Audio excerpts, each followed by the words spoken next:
Hi, and welcome back to Painter's Marketing Strategies online marketing plan for your painting contractor business. So here we are with step 4 on how to get on the Google Maps. And if you're just getting started in internet marketing for your painting contractor business and trying to get an idea of how your company is listed on Google Maps, this is a really great place to get some information about how to get yourself listed as well as optimized so that you're showing up preferably on page 1 of the search engine results. So I'm going to cover the core fundamentals of what Google Maps is or are, how it works, and what you need to do to optimize your listing and get things going in the right direction. The Google Maps or Google Plus local listings are what shows up when you type in your city plus your services. So up along the top of the page, sometimes it's towards the side or in the middle of the page, you'll see a number of listings for businesses that are painting contractors, for example, and a map next to those listings with an upside down red teardrop. And those are the Google Maps listings. And you want to spend a lot of time optimizing your profile here so that you can get better placement in the search engine. So what you want to do is, first of all, go to Google, and if you don't already have a Gmail account, you need to set that up, okay? And then you want to go to Google and type in your search in the search engine, Google My Business or Google Plus page. Go to your Google Plus page and click Add New Listing. Actually, in fact, before you do that, you want to make sure you're not already listed, because if you've been in business for more than a year, most likely there's already a Google listing there. So you want to go ahead and claim it and then optimize your listing. So for those of you that are new painting contractor businesses, go ahead and click on Add New Listing and then click on Service Business. Okay. And then you want to add your NAP, which is your name, address, and phone number. And you want to be certain that you're being consistent with your NAP across the web. So for example, if you've got 123 Southgate Road, Southwest, Unit 105, you want to make sure that if you're going to put SW for Southwest, that you keep that consistent with all of your listings across the web, rather than changing it up every time and putting SW in one place and Southwest written in full elsewhere.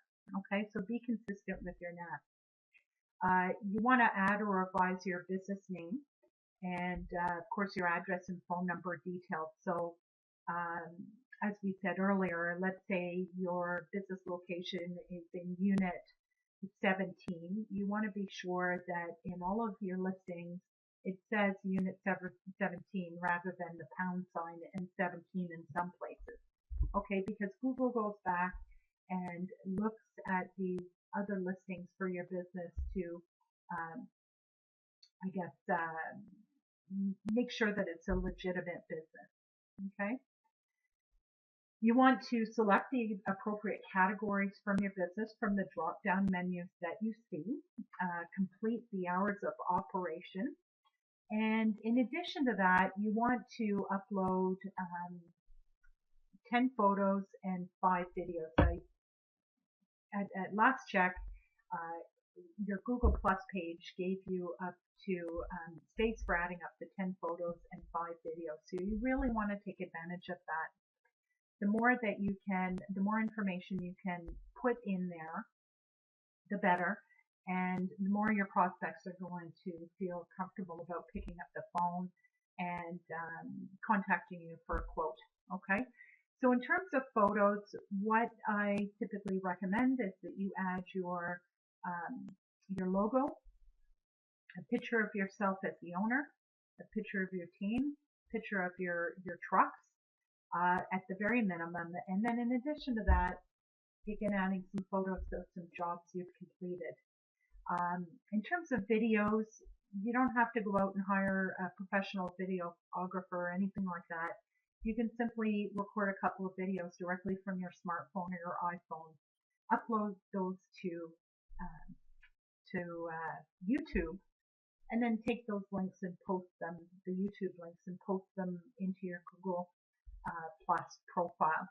Really make sure you take advantage of that, because YouTube is owned by Google, and the more you can make use of the tools that they offer you, the better. Okay. You need to also complete any areas where it asks for additional details, such as languages spoken, the brands you carry, and make sure that you select from the drop-down menus the types of services you offer, including exterior painting, interior painting, commercial painting services. Once you've got your profile completed to the best of your ability, you'll want to hit submit, and Google is going to want to verify that you are who you say you are and that you actually are the owner. And the phone number that you've listed in your Google Places profile, what they're going to want to do is send a PIN number via text to your phone. So ideally, this is going to be your cell phone, your smartphone.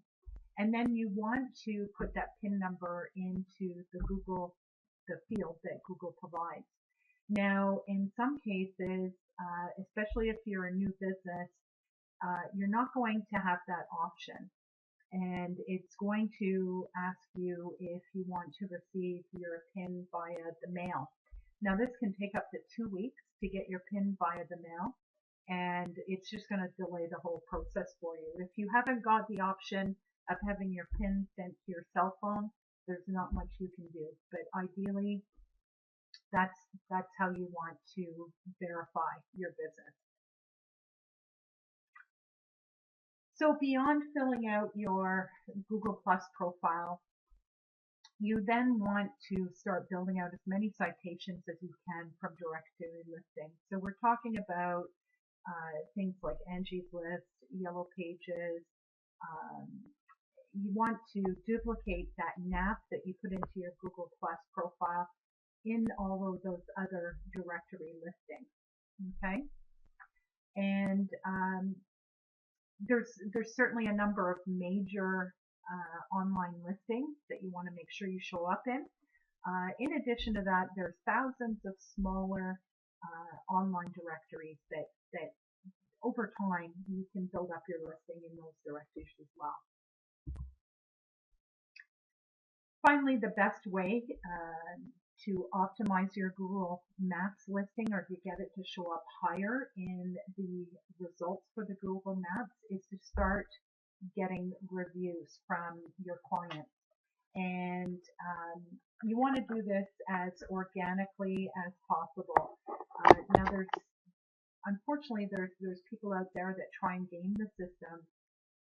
Although it might sound like a great idea at the outset, please do not do this, because it's going to hurt you. Google is a lot smarter than people give them credit for, and they have algorithms in place to ensure that people don't game the system. So what I'm talking about is all of a sudden setting up half a dozen Gmail accounts so that you can give yourself a whole bunch of phony reviews. Do not do that. You need to make sure that these are real Google reviews from real customers. So you want to get some kind of process in place that's going to automate this as much as possible. And so what you can do is send an email to your clients once a job has been completed, with links to your Google Plus page so that they can give you or leave you a review there, or